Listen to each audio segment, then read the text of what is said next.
I'm not here to waste your time. This is the complete blueprint for winning any 1 versus 1 and beating defenders like it's second nature. And for the defenders watching this, grab a notebook, because if you don't understand what I'm about to explain, this will keep happening to you. If you're new here, let's break it down from the very beginning. Look closely at this clip. What do you think the mistake is? It's not just a bad move. It's not simply the wrong skill.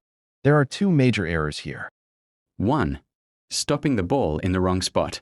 Stopping the ball isn't always a mistake. Elite dribblers use it to bait defenders and set traps. But where and how you stop it determines everything. Look at Anthony in this clip. He stops the ball with closed hips, blocked feet, and his right side completely shut. His body is literally telling the defender, I can only go left. Now he has only two options, a weak, predictable dribble or a backward pass. In tight spaces, that's game over. Stopping the ball like this hands the defender a free invitation to close the gap. You become predictable before the 1 versus 1 even begins. It's like playing chess but having to freeze for 3 seconds. Every time you touch a piece, your opponent reads everything while you're stuck. Elite dribblers don't freeze in dead positions. Even when they stop the ball, the stop is active, hips open, weight centered, both directions available. Watch Neymar. His feet allow him to explode either way. His hips stay open, his stance is unpredictable.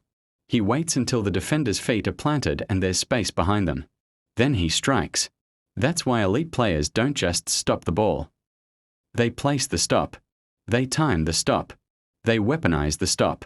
And that's the difference between losing the duel instantly and breaking the defender's ankles a second later. He pre-planned the move. Anthony stopped the ball and then started thinking. The moment you begin planning a skill, you're already predictable. When you pre-plan a move, you lock yourself into a script that probably doesn't match what's happening in front of you. You become slower, easier to read, robotic. At higher levels, you simply do not have time to think. The best dribblers don't operate like that. They play off pure instinct, reacting to the moment, adjusting to the defender, flowing with the play. Messi said, I never think about the play. I do what comes to me at that moment. Maradona said, trust your instincts and go for it. Ronaldinho said, a forward rarely has time to think. Instinct gives the orders. Almost every top player repeats the same thing. If you want to win 1 versus 1 duels consistently, you can't stand there calculating your next trick like it's a math problem. By the time you decide, the defender has already decided for you. But here's the thing, I can't just say trust your instincts, because if you struggle in 1 versus 1s, it means your instincts aren't developed yet. Trusting weak instincts only leads to weak outcomes. Instinct is like a skill tree in a video game. You don't spawn with max stats, you level them up. And that's exactly what we are going to do. The 4 steps to build elite instincts. These steps literally retrain your brain so instincts work for you, not against you. Step 1. Choose 3 skills that match your style. Most players make the same mistake. They believe the more skills they learn, the better they'll be. So they try to memorize 10 different moves, and then freeze when it's time to use them. That's because too many options slow your brain down. You can't think, react, and dribble at the same time. If you want elite 1 versus 1 ability, you must simplify.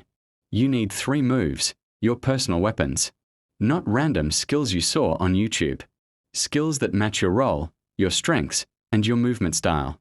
A winger might choose La Croqueta for quick lateral shifts. Step over to bait and explode. Roulette to escape pressure. A midfielder will pick moves that support tight control and quick turns. A fullback will pick moves that help them break pressure or accelerate into space. The point is this. Your 3 moves become automatic only if they fit who you are. When your skills match your identity, you don't think, you react. That's when instincts start to level up. Step 2. Train these moves thousands of times. Bruce Lee said, I fear not the man who practiced 10,000 kicks once, but the man who practiced 1 kick 10,000 times. This is the mindset. Jeremy Doku said he spammed 1 move, over and over as a kid, until he could do it without thinking. That's the goal. Start static, slow, clean, controlled. Then add movement. Then speed.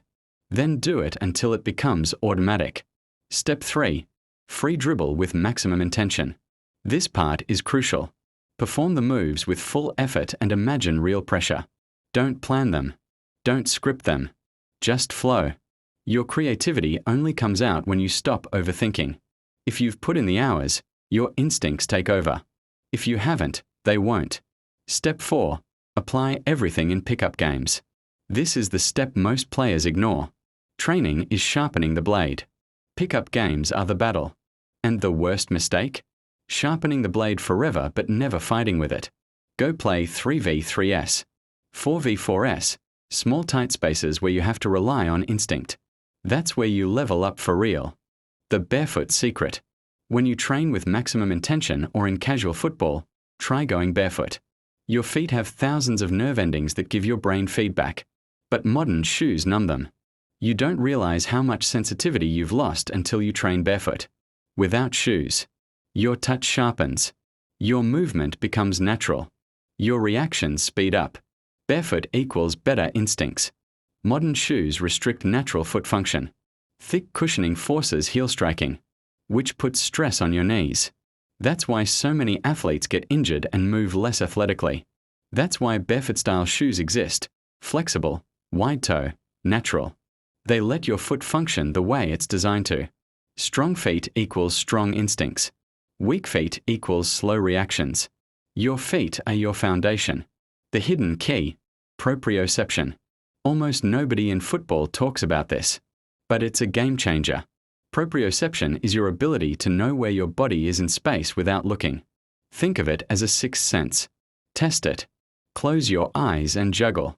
If you can't do many touches, your proprioception is weak. Neymar can juggle blindfolded.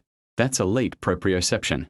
To improve it, hand juggling, single leg balance with eyes closed, blindfolded dribbling, barefoot training on uneven surfaces.